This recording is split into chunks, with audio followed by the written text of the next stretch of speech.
as Tyler said, we're in Southwest Wisconsin. We're about 1,000-acre, give or take, organic grain farm, with also a cow-calf grass-fed beef herd. Our farm is in sort of the eastern end of the Driftless area, west of Madison. For us, that's a really big consideration, especially being a ridgetop farm in the Driftless, because it means that we have pretty well-drained soils, and when we get rains, we tend to dry out pretty quickly. So we've found that while, we're east of the Mississippi, not in a real big hard winter or hard wheat growing area, generally, we've had very good luck growing food grade wheat because specifically we're in these, windswept, high, well-drained hilltops of the Driftless area. You can kind of see it's obviously a whole lot more topography than a lot of the other parts of the Midwest. For those not initiated, Driftless just refers to the fact that it's on the absence of glacial drift, so it wasn't flattened when the glaciers came through most of the rest of the Midwest. So we have a lot of cliffs, hillsides. It's all just, thousands of years of rainfall eroding away valleys and nothing to flatten that. So it's a beautiful area to farm, but it's also an area that can be challenging.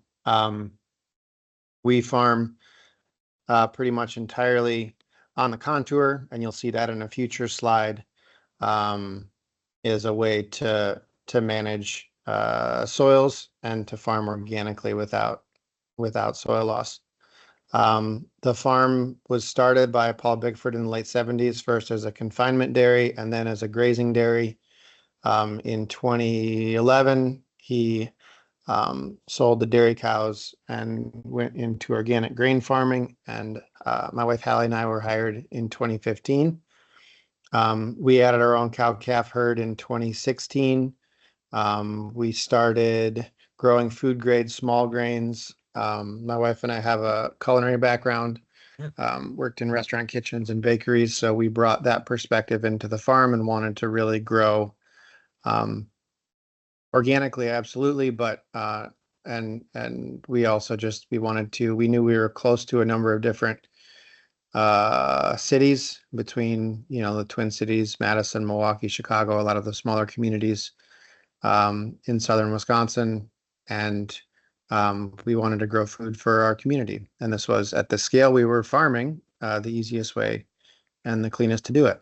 And then we were working with Lonesome Stone Milling as a toll miller for 3 years.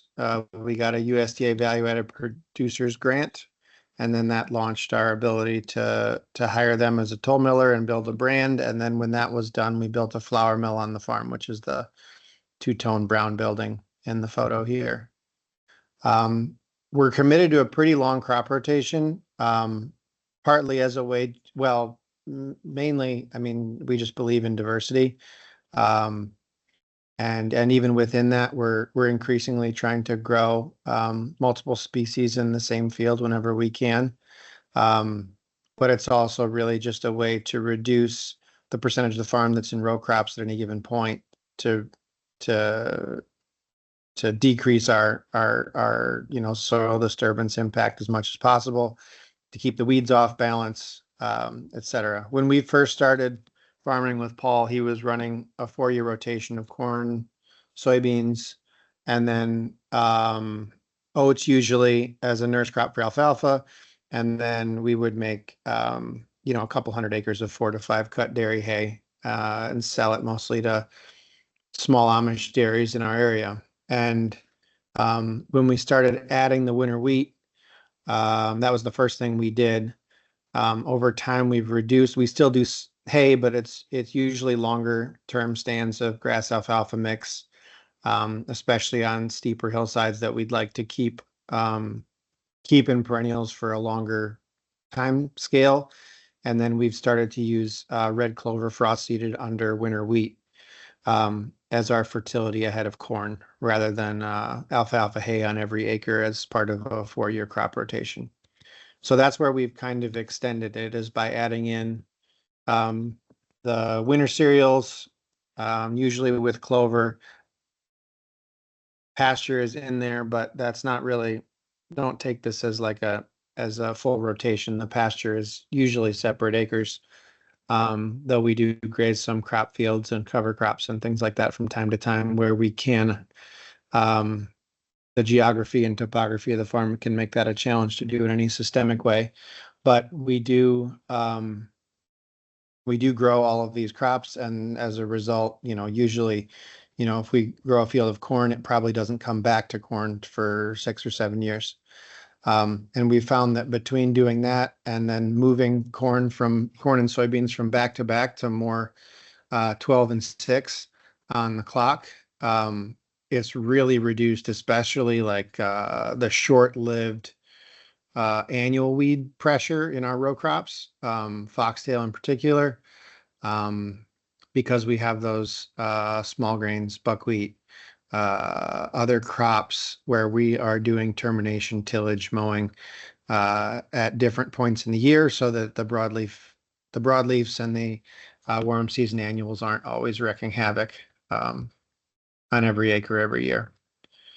So this is a good encapsulate. We started using a bushel app, which used to be called Farm Logs, for farm record keeping, which for us has been pretty huge, because we can track grain storage and all of our crop activities, inputs, different stuff like that. It's really helped with organic record keeping, but I like to have this in my pocket, or I can show to anybody when it's, we have 1,000-acre farm, but 150 fields and an average field size of about 5 acres. And you can see why, because of the way that we have to farm. Nothing is flat and nothing is rectangular, really.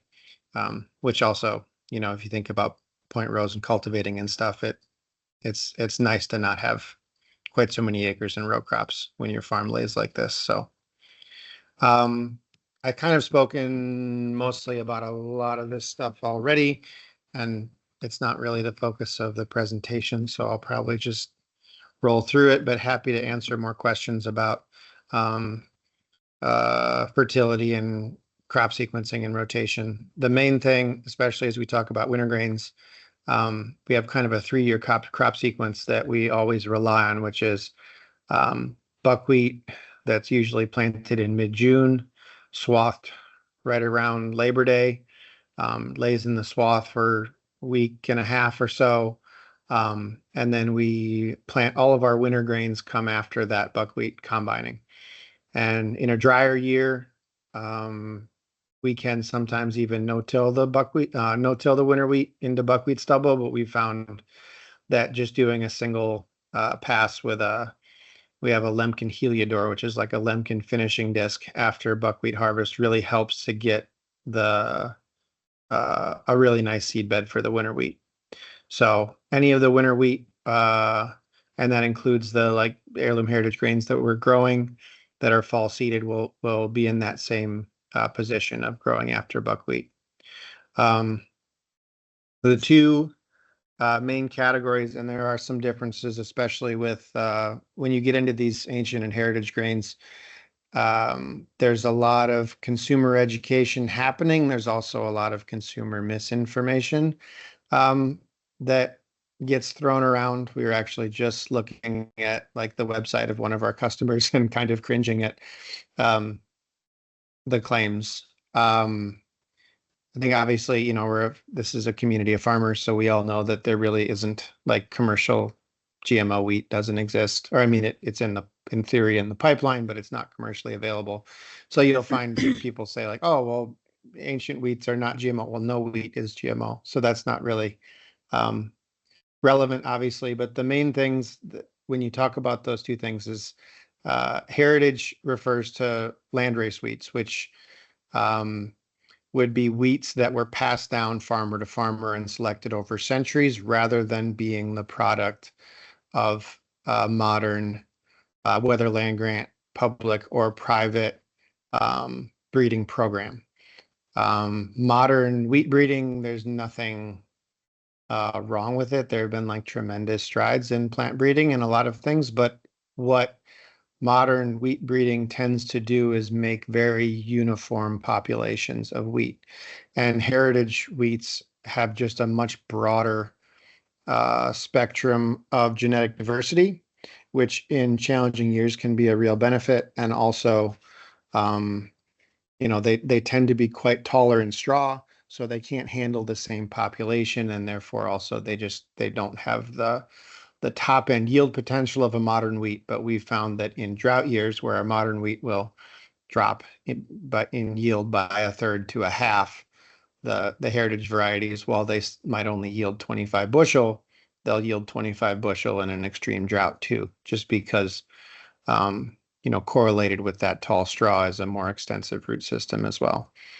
The ancient grains are different actual species, and you can see in the picture, like on the left is einkorn, the middle is spelt, and the right is a modern hard red winter wheat. So you can kind of see the difference. Einkorn was the first, my understanding is the first domesticated wheat from the Fertile Crescent area. I don't know exactly, the timeline of when all of these things happened. Spelt and Emmer came from that lineage, and then modern wheat came from that. There were different, I think Emmer, I think the line goes like Emmer and then Durham comes off of that line. I could be wrong. And then spelt and modern wheat are more closely related. There are also a number of spelts on the market that are available that have been crossed with modern wheat to improve their agronomic performance or free threshing or something like that. So you will find customers, mills, folks that will ask like if something is a true spelt, because it for a lot of folks that makes a difference. The primary differences in terms of the end use, all of the heritage wheats all can be managed pretty much like a hard red wheat, with some considerations for especially fertility and planting rate. But the ancient wheats, the ancient grains, those three primary ones, all need to be mechanically dehulled. They don't free thresh, so they'll come off in the grain tank more like barley or oats, in the sense that they'll be enrobed in a pretty fibrous and unappetizing hull, which helps to preserve the grains, but it also means there's an additional processing step to get them to an end user. This photo here is one of our einkorn fields. We bought einkorn a number of years ago from Albert Lee, and it was marketed as, and I believe they still market it as, a spring grain, but we found at least the population we grew has been facultative. So we've actually fall planted it for 3 years, and it's come through beautifully. And that we really prefer it. You don't get quite the protein, but you get really nice yield and much better weed competitiveness than the spring planted einkorn, which tends to be very, very late. Because, like I've mentioned, because of the tall straw, there's really we generally plant. I think it ends up being around 70% of the stand of what we would in a modern wheat. If you plant this at 120, 130 pounds to the acre, you're going to see pretty significant lodging, especially in the not as much in the einkorn, but in turkey red and some of the other heirloom wheats. The spelts, which there are a number of varieties that are there's been more modern breeding of spelt than einkorn or emmer, and so there are spelt varieties that can handle that higher modern population. But I think it's very variety specific, and depending on who your source is for seed, you should defer to them in terms of planting rate. And the other thing is, generally speaking, again, the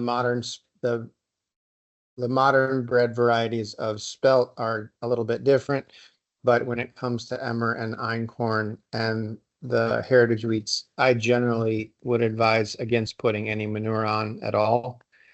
They do want, a reasonable amount of fertility. We sometimes will be terminating alfalfa even to plant winter wheat, and I would do that on a modern wheat, but I don't think I would do that um, with turkey red. And then also because of the lodging potential, I think this is a picture of turkey red here, and you can see in the photo number one, it's already starting to get a pretty mean lean going with a good amount of moisture in the stems, but you can also see the variability in dry down. It's possible that some of the bleached out heads is a little bit of disease, but for the most part, you see this in our turkey red population where you have this variable dry down. So um, we do like to swath sometimes for that purpose, and also just to keep for us, we can get more acres done combining if we've swathed, because it just threshes so beautifully when it's had even a day to field dry, especially if you have a red clover under seeding or a giant ragweed or any green material that's going through the combine. It's much easier on the combine. And then also,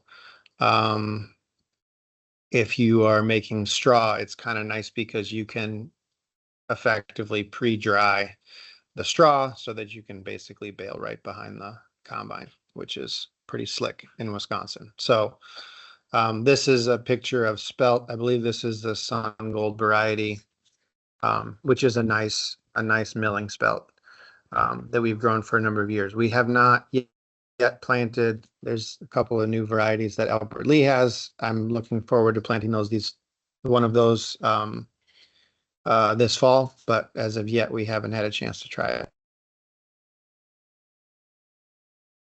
So I wanted to put a quick pitch in for tine weeders in general, especially in an organic system in small grains. These get a lot of enthusiasm in soybeans.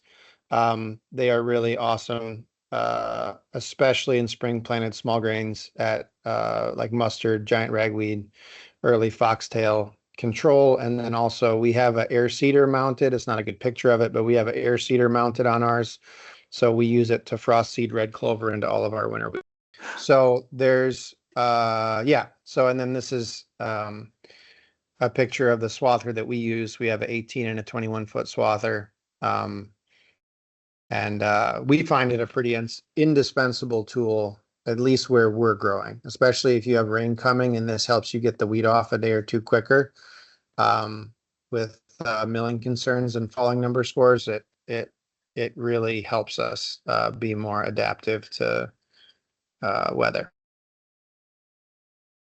The last thing I think I'll really touch on about growing any of these grains, they're really, if anything, like they're less nutrient intensive than modern varieties. So they can be more economical to grow. The issue is, and I did have, actually, it's a farmer from Northeast Iowa called me yesterday. He said, I just started, I've got a whole bunch of acres of turkey red, just started combining. Can you buy any? And because we have a flour mill too, and we buy wheat from some other farms. And I always tell anybody is like, you should be calling me this before you put the seed in the ground, because especially if you're talking with a small mill or a smaller buyer like us, we don't have bottomless demand, and we don't also go through a tremendous amount of these grains. They're niche, they're higher priced, they don't move as fast. So when we do have a farmer growing turkey red for us or something like that, we like to know about it before, talk about rotation, talk about what your post-harvest handling setup is. Can you combine it yourself? Can you dry it down in a bin? Like, you really need to have all of those things figured out and worked out. And a buyer in mind, I would say ideally before you plant a seed. And that's just because, the drop off, because you're dealing with lower yields, especially with the heritage grains. The drop off between a food grade price to a feed grade price is much wider, and the yield drag is much more significant than a modern variety. So really, like, if you're interested in growing these wheats, first start drumming up a market, get a relationship with a bakery or a flour mill or someone in your region first and get them excited about it, and then go through, really, it's almost becomes a relationship, go through that journey together, um, and try to figure it out, because they're really wonderful varieties. But if you have to take a feed price on 25 bushel wheat, it stings. And then I did also, this is the last thing I'll touch on, which is a really cool, we just had a field day on our farm, and we've been a test site for this UW Cornell, like multi-university public breeding project, that Julie Dawson started, I think around 10 years ago, where she took around made about 200 wheat crosses between modern hard red winter wheats and then notable European French land races, and went through a whole bunch of trialing and experimentation, and actually got down to, I think 3 or 4 years ago, they got down to the top 5 crosses out of this nursery of 200. They put them through like a fusarium nursery where they actually missed it at all at flowering to try to force fusarium resistance. I think they actually even put in late moisture to try to look at sprouting resistance as well. And now they've, and then did bake tests with sourdough bakeries in the Twin Cities in Chicago and Madison and Milwaukee in particular, and finally got to a place where they picked the top variety, which is a cross between Rouge de Bordeaux, a French hard red winter, and Warthog. And it's a beautiful, I think I've got a better picture of it zoomed out in the field. This was taken a couple of days, well, no, at this point, a couple of weeks ago. It's pretty dried down now, but it's a nice, really tall, really high baking quality hard red winter wheat that's actually bred for farmers where you get a lot of rain and where fusarium head blight is a big concern. So I think it's going to be a fairly historic release. I don't think like all the I's have been dotted and T's have been crossed and all those sorts of things, but hopefully it gets into the pipeline and in, a year or two is commercially available. But it's pretty exciting because it has a lot of the good characteristics of a heritage wheat in terms of a little bit more genetic diversity and the taller straw and more extensive root system, but it still should have, it's a variety that's built for this sort of artisan baking community. So it's probably not going to win the top yield, but between having the fusarium resistance, the sprouting resistance, and just the fact that it was bred for and tested in organic systems, I think it's a really going to be a cool, unique variety for us to look forward to. There is the Artisan Grain Collaborative is a really great organization that farmers can join in the Upper Midwest that connects farmers and buyers, if you're interested. And then there's the Northern Crops Institute as well, that's done a lot of work with ancient grains. So I would definitely reach out to them and join the AGC if you're interested in growing grains like this. Yeah, that's what I got.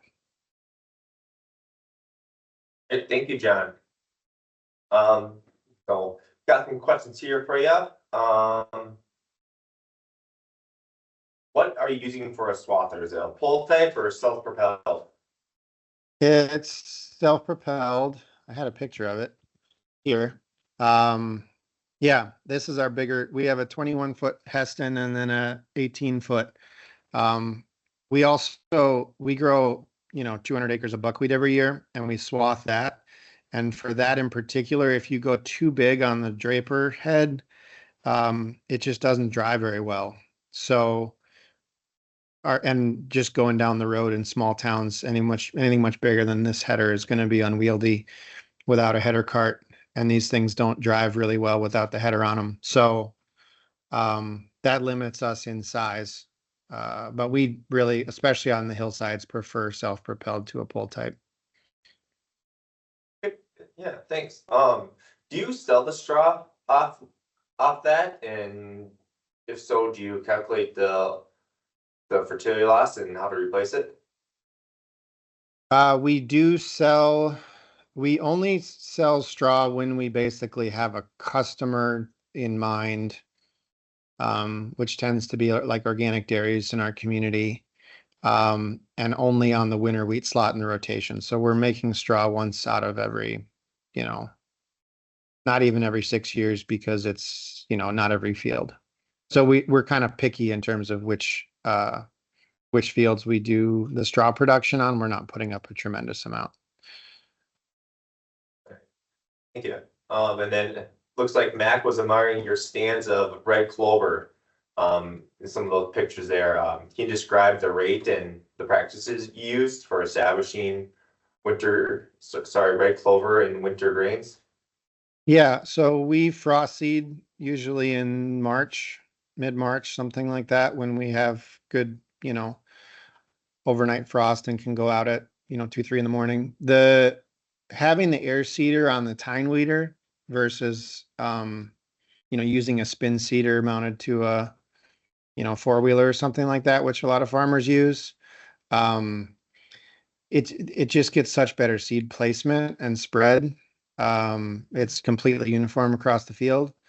Um, so that's the one thing that really changed for us was going with, and any air, it doesn't have to be on a tine weeder, any air seeder on a boom, um, where you can, watch your passes. It really, because it's obviously red clover seed's really expensive, and we're planting usually like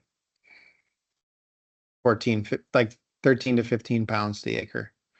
Um, we've done mammoth red clover, but I think we're gonna go to just medium red um, in the future. So All right.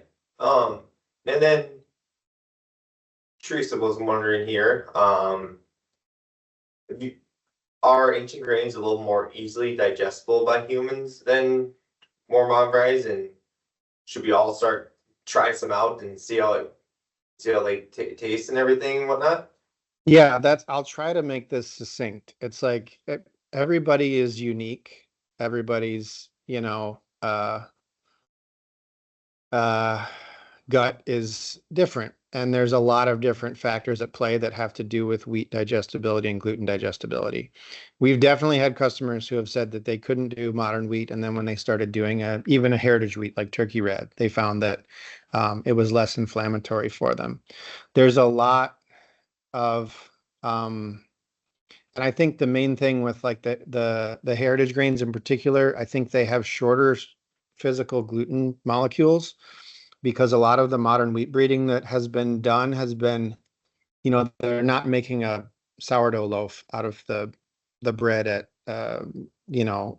Kansas State or wherever the baking is being done. They're creating it for a Wonder Bread environment. And so that those really long protein strands are good because that's a very violent and lightning quick way of making bread. And it's effective, but it's not particularly digestible because you skip the fermentation process. So a lot of it has to so the heritage and ancient thing can help, but I think over top of all of that is what I recommend to people is like go from, instead of your squishy, fast food hamburger bun, try, a good local loaf of sourdough bread. And even with modern wheat, I think that's like a huge difference in terms of digestibility and stuff too. So there's that factor as well. It's not just the inherent characteristics of the grain, it's how it's handled in the hands of the baker and the industrial food system too that creates a lot of that inflammation. Okay. All right, thank you. Sorry if I missed this here. Good question here. How do you combine cereals intercrop with soybeans without damaging either one of them? Um, and Oh, the this kind question, of, it looks like a question about relay cropping. yeah, I didn't, sorry if I missed that in No, your it's okay. presentation. We are, I mean, the only thing we have interseeded into our winter wheat is red clover. And at that point, that's really short and there's no, we can, if the clover gets really tall, we'll swath it to dry the clover down, but we don't relay crop. That Okay, would be really a challenge on our hillsides, I think. Mhm. Because we don't use any kind of guidance, RTK, anything like that. And then Yeah. also just our climate is such that it would be, I think it's usually further south where there's a lot of relay cropping happening. Yeah, yeah, okay. All right. Can you describe some of your post-harvest practices with your winter grain? And as you said, you source from the community as well. How do you prevent spoilage?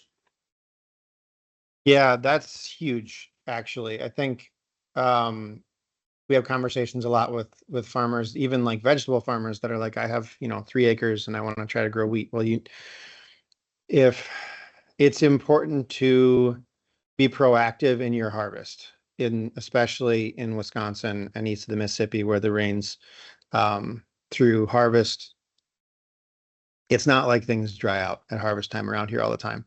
And if you catch a lot of rain when the grain is in the low 20s or high teens in moisture, it'll start to sprout in the heads. You'll get pre-harvest sprouting, and then you'll have like protein. You might have great protein, but a totally unusable wheat crop because the pre-harvest sprouting has changed the chemistry of the seed, and then all of a sudden you have sprouted wheat flour. So it's important to be proactive and get it in the bin, which means for us, like combining sometimes at 16, 17, even 18% moisture. I know another farmer that actually has been like combined around 20% and actually run it at low temperature. This is like spring wheat running at low temperature through a continuous flow dryer to try to get ahead of the rain.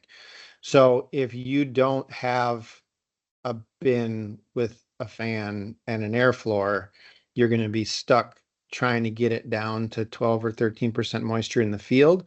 And you might take a lot of rain that's going to hurt your wheat quality getting it down that dry.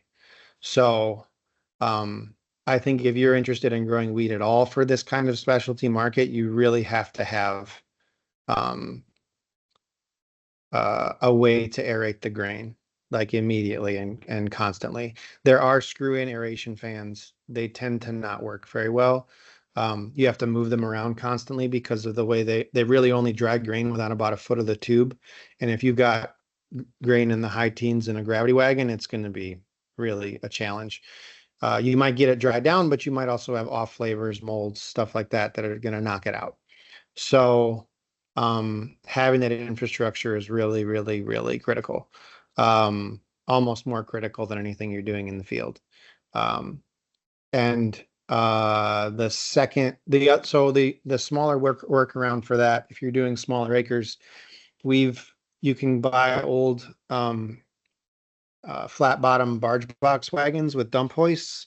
And we've actually taken 3 of those and put grain bin flooring in and built a plenum and attached a grain bin fan.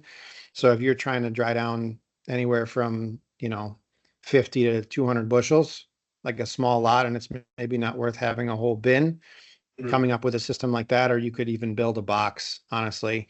And put a perforated floor in it and blow air through with a bin fan. There's other creative ways to dry down small lots of grain, but you really need to have access to air if you're trying to do food grade wheat in this region. Yeah, no, thank you. And it sounds like you've had some trial and error. You've had to think of some ingenuity issues to kind of help it, especially with some of the smaller amounts there.